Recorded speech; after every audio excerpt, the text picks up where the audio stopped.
халық үшін жаздым.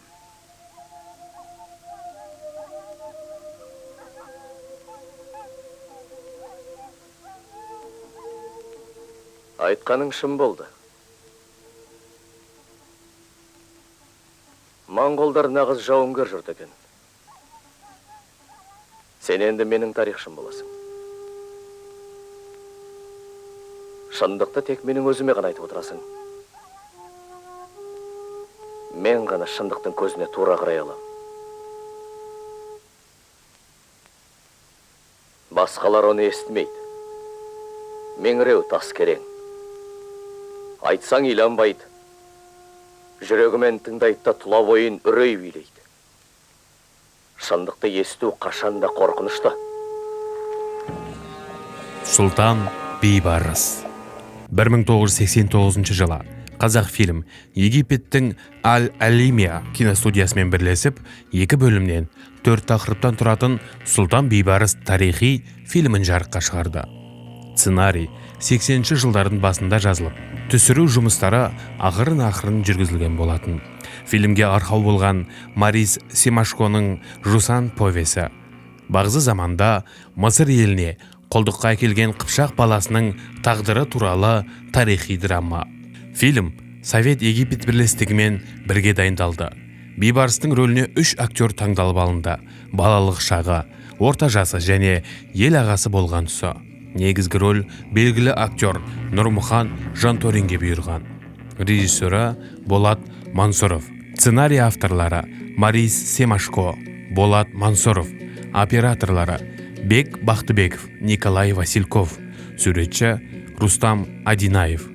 Костюмер суретші Ғалым Маданов. Туындының басты рөлін сомдауға Нұрмұхан Жанторин, Дәулет Бейсенов, Фархат Аманқұлов, Татьяна Плотникова, Борис Хмельницкий, Артық Джалиев, Жамбыл Құдайбергенов секілді отандық және ресейлік актерлар қатысқан. Бұл картина Қыпшақ даласынан шығып, Египеттің билеушісіне айналған белгілі тұлға Бейбарыстың өмір баянынан көрініс береді. Өз билігінің шыңында жетіп, ұлы тағында отырған тұсында сұлтан өзінің құлдыққа түскен кезінен бері қарайғы өмір жолын еске алады. Бала күнінде шапқыншылықтың құрбаны болып, құлдыққа айдалып кеткен, жастайынан үлкен өмір сынақтарынан өткен. Бала сұлтанның жүрегіне салынған ең үлкен жара ата-анасынан ерте жетім қалғаны. Қолдан қолға, көштен көшке ілесіп, ерте кезден құлдық қамытын киеді. Бұл фильм адамзатқа үлкен үндеу тастайды. Жерде өзін құдай сезінетіндер жаратылыстың өз жаратушысы бар екенін ұмытпауды еске салады. Топыраққа айналатын табиғатымыздың толық түсінуге сабақ береді. Бесік, туған жер, топырақ, ананың зарлау әні. Фильмде Сұлтан бейбарыстың билікке келудегі басты мотиві ретінде бейнелі түрде ішке өткен шынайы күйін ашады. Фильм биліктің де, махаббаттың да, сағыныштың да дәмін әбден татқызған бейбарыстың небір оқиғаларға толы ғұмырының соңында ата-бабаларының тарихи мекені қазақтың жусанды даласына қайта оралуымен аяқталады.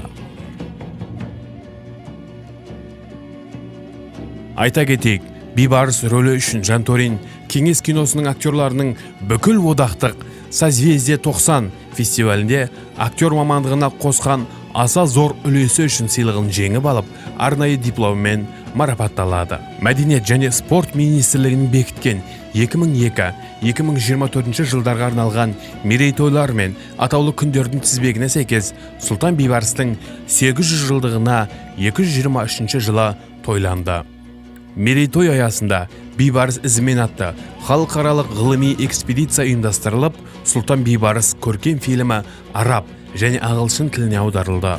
Ұлы тұлғаның ұлағатты тағдыры кеңінен насихатталып, отанға деген сүйіспеншілікті арттырып, жастарға өнеге боларына сенеміз.